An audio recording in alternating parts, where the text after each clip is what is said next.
Okay, so we're gonna make some sourdough starter, and I found it from a beginner's guide to making sourdough starter. I'll post the link of the source in the description below. And so let's get started. So I do not have a scale, a kitchen scale, so I'm just going to use the measurements posted on the link. A half a cup of flour. I'm using all-purpose white flour just because that's what I have. We'll just make it as even as we can. It won't be perfect because of my video hands, but okay.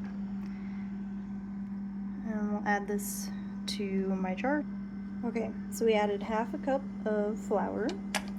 And now we'll add 1/4 of a cup of warm water. This is filtered water that I put in the microwave just for 30 seconds just to make it warm to help with the fermentation process. So let's see if I can carefully.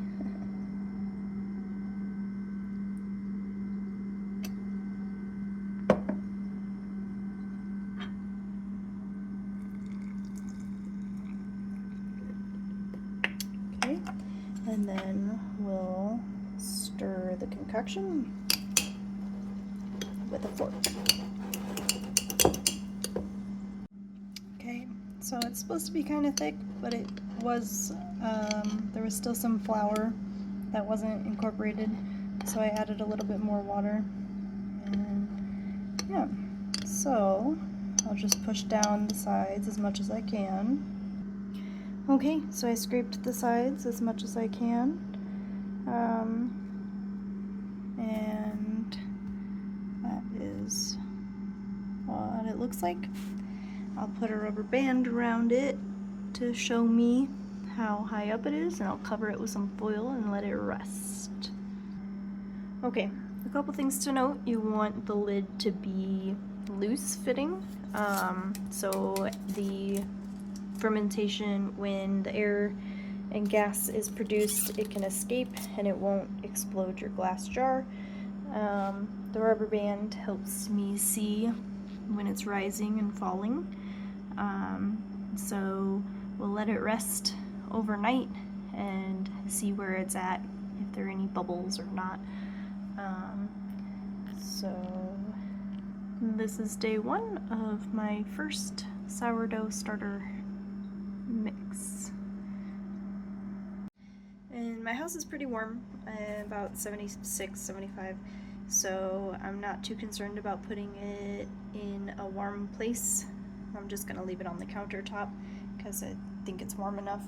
If your house is a little chillier, then you can put it in the oven with the oven light on. Just the oven is off but the light is on and the door is shut. That'll help with making it warm enough so the yeast can start to develop. Okay, today is day 2 of the sourdough starter. We're not going to do anything with it besides just observe it. You can see how much it has risen from the rubber band because of the bubbles, so there is definitely activity.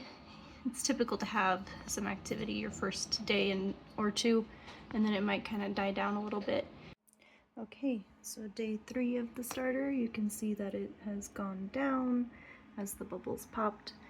I'm going to transfer it to a new jar just so it stays nice and clean, and we're going to discard half of what's in here and again add 1/4 of a cup of flour and, no, sorry, 1/2 a cup of flour and 1/4 a cup of warm water. I already added the warm water into here, so let's remove about half.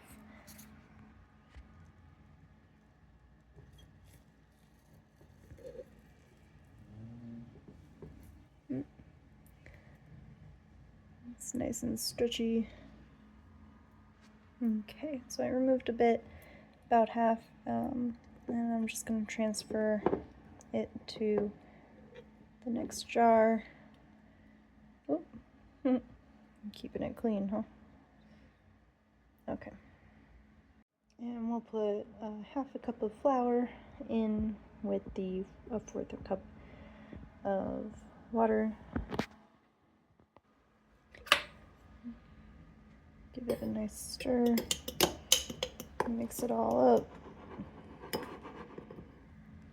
Okay, and again I scraped the sides as best as I could and put a rubber band where the layer, where the top of it is, so you can see the growth.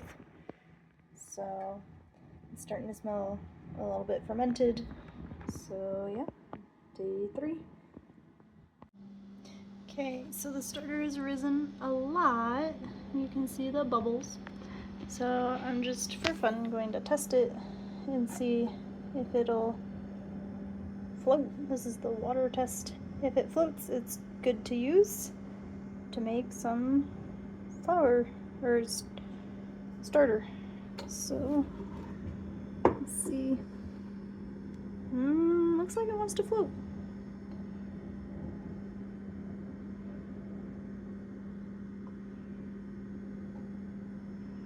Yep, so it's floating. Most of it anyway. So that means it's ready to use.